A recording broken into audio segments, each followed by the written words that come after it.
It's one thing when you confront the enemy face to face, but it's a completely different story when there is no enemy to confront but there are still victims. Anti-personnel mines are just one of those types of weapons that demoralize soldiers and cause significant damage to personnel without direct participation in a battle.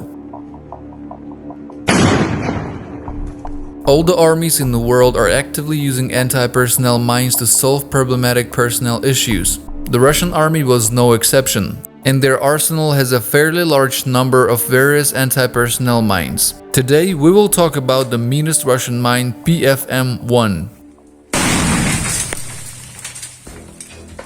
What are butterfly mines? Is Russia using them against Ukraine? During the ongoing war between Russia and Ukraine, Russia has reportedly used the butterfly mine.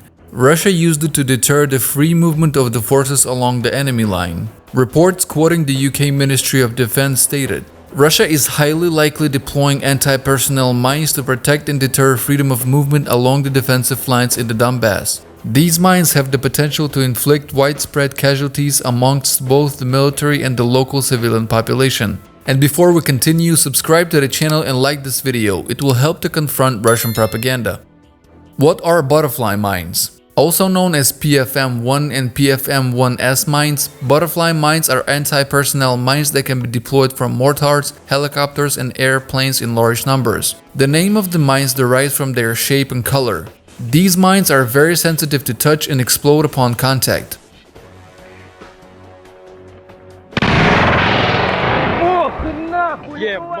Significantly, it doesn't explode when gliding to the ground and can escape metal detectors as are made of plastic. It contains relatively less explosive and thus ends up injuring or maiming the handler. It causes serious injuries, tears off limbs, and if help is not provided in time, the person dies in a matter of minutes. The mine itself is small and blends in well with the terrain, easily mistaken for stone or leaves. The butterfly connotations are very lightweight and can be carried by winds. Also, they can be moved by water or snow melting. Children suffered the most. These mines are also known as green parrots due to their shape and bright color and are also considered to be one of the most controversial weapons. Usually green, the color and the way in which the mine lands often attracts children as it looks like a colored toy. Soviets are accused of deliberately designing it to look like a toy, which they have always denied. These mines have maimed children in conflicts, particularly during the Soviet-Afghan conflict because they mistook the mines for toys. More than 30,000 Afghans are said to have been victims of these mines. Is there any international law?